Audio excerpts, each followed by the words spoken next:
Halo semua, nama aku Nabila, dan di video kali ini aku akan membahas mengenai akhlakul karimah.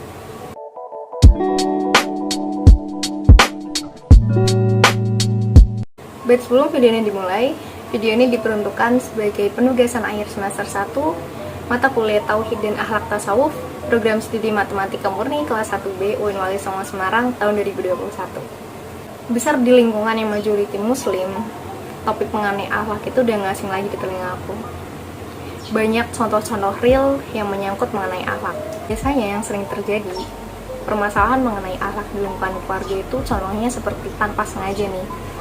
Aku lagi beradu argumen dengan orang tua aku, sedang berdiskusi, lagi asik, gak sengaja suara aku nambah tinggi. Atau contoh lain, kayak aku lagi asik scroll Twitter, media sosial, Instagram, aku lagi duduk, tanpa sengaja kaki aku naik ke atas meja. Contoh-contoh real itu biasanya akan langsung dikulik sama orang tua. Apalagi kalau mereka langsung lihat di saat itu juga. Nah, mereka lihat kaki aku lagi ada di atas meja, mereka pasti langsung akan negur.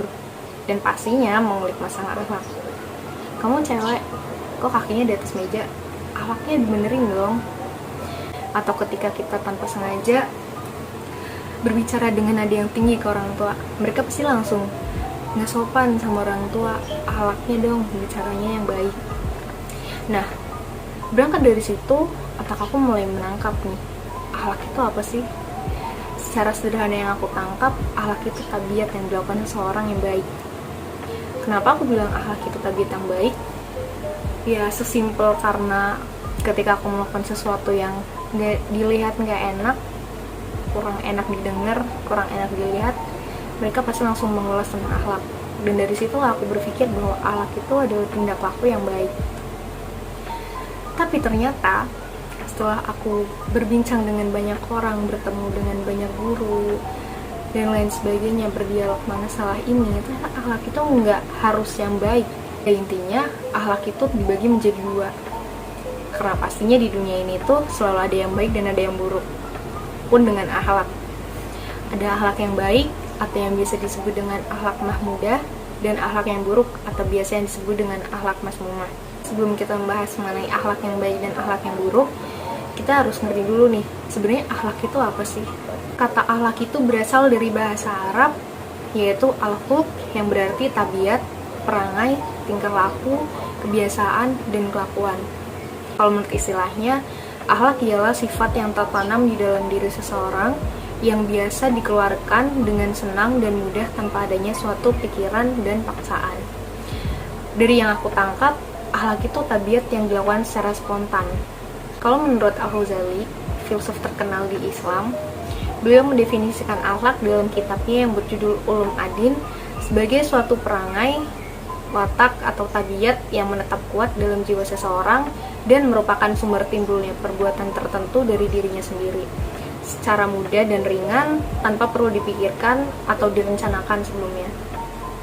Kita udah ngerti nih, apa sih arti akhlak? Nah, sekarang kita bahas jenak mengenai perbedaan dua akhlak itu. Yang pastinya perbedaannya sangat kontras, karena satunya baik dan satunya buruk. Nah, di video kali ini, berhubung temanya akan bahas mengenai akhlakul karimah atau akhlak yang baik, maka aku akan terfokus pada akhlak mahmudah.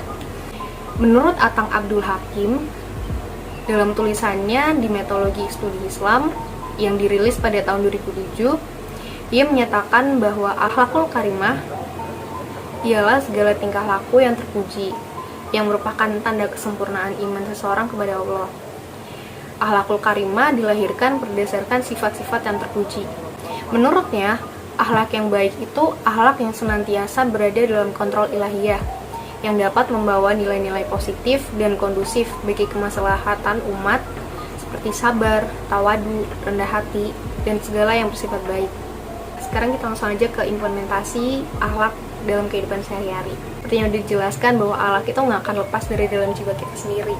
Maka dalam kegiatan sehari-hari pun sebenarnya kita tuh tetap membutuhkan yang namanya akhlak yang baik atau akhlakul karimah. Contoh dari akhlakul karimah sendiri ini beragam. Di video kali ini aku akan ngasih beberapa contohnya. Yang pertama itu akhlakul karimah kepada Allah. Salah satu bentuk akhlakul karimah yang aku laksanain terhadap Allah itu sabar, tawakal, dan ikhtiar. Ini terjadi ketika tahun lalu ketika aku menjadi gap year, dimana di situ aku penuh tanya dan ya rasanya aku tuh gagal, aku nggak ada artinya deh pokoknya. Aku ngerasa segala sesuatu yang aku lakuin itu selalu gagal, berimbas gagal. Mulai dari senam PTN, aku dapet kesempatan tapi nggak lolos, UTBK, ujian mandiri, bahkan saking bingungnya aku mau memutuskan buat masuk ke swasta. Tapi setelah ada diskusi, aku pikir kenapa aku harus nyerah sekarang kalau tahun depan aku bisa dapet negeri. Akhirnya setelah melewati fase-fase aku merasa gagal, aku merasa nggak kayak yang lain yang bisa langsung kuliah, karena dulu aku selalu memiliki stigma negatif masalah gap year. Tapi ternyata setelah aku berada di posisi itu, aku sadar jadi gap year tuh nggak ada yang salah, nggak ada salahnya jadi gap year. Bahkan banyak banget yang namanya hikmah dalam aku menjalani gap year. Setelah aku mencoba untuk menerima dan akhirnya aku enjoy menjadi gap year, aku memutuskan untuk pergi ke salah satu bimbel. Tujuannya biar aku bisa belajar secara maksimal. Kurang lebih selama 6 bulan sampai 8 bulan aku belajar di situ, berangkat pagi pulang petang, belajar terus, tapi tetap gak lupa ibadah. Di situ aku belajar namanya ikhtiar, dan ternyata aku nemu hikmahnya. Kalau pada tahun 2020 lalu aku kekeh buat masuk ke sastra Inggris, setelah aku menjadi gap year, aku justru jatuh cinta sama matematika, dan akhirnya aku memutuskan buat masuk ke matematika. Dan ternyata jalan aku di sini. Aku mulai enjoy dengan sesuatu yang dulunya aku bener-bener gak suka banget karena aku gak pinter. Terus akhirnya aku tertantang dan aku pengen mencoba. Itulah hikmahnya.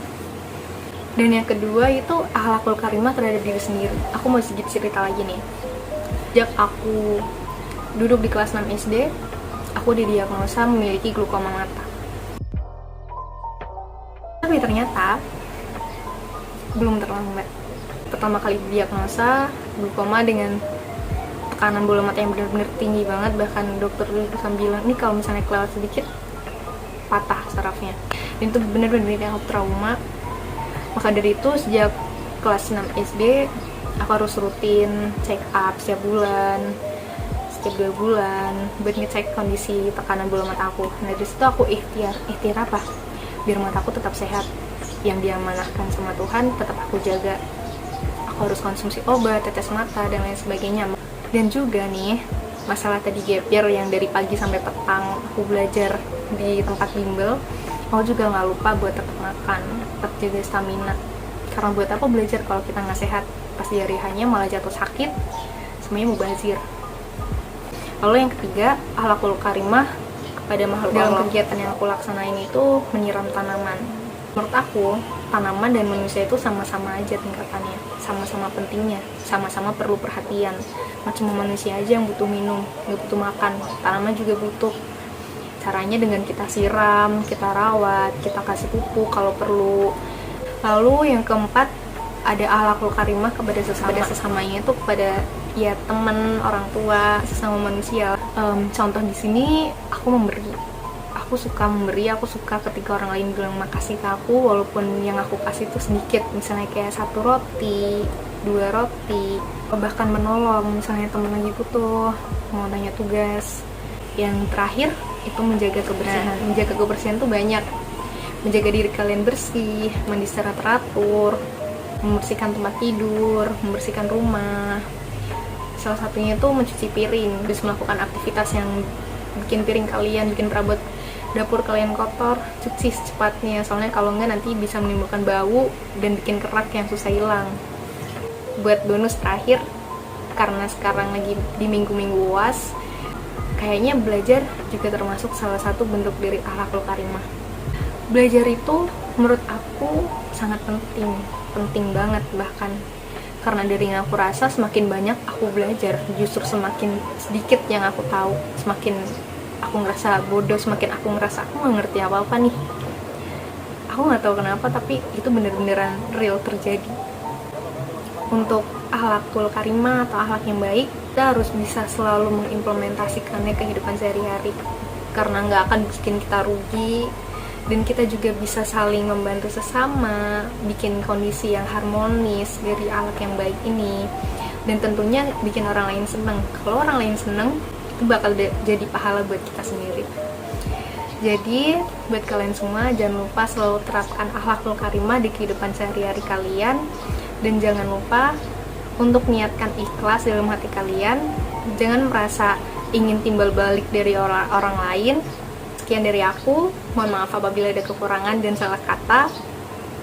Terima kasih, bye, sampai ketemu di lain video.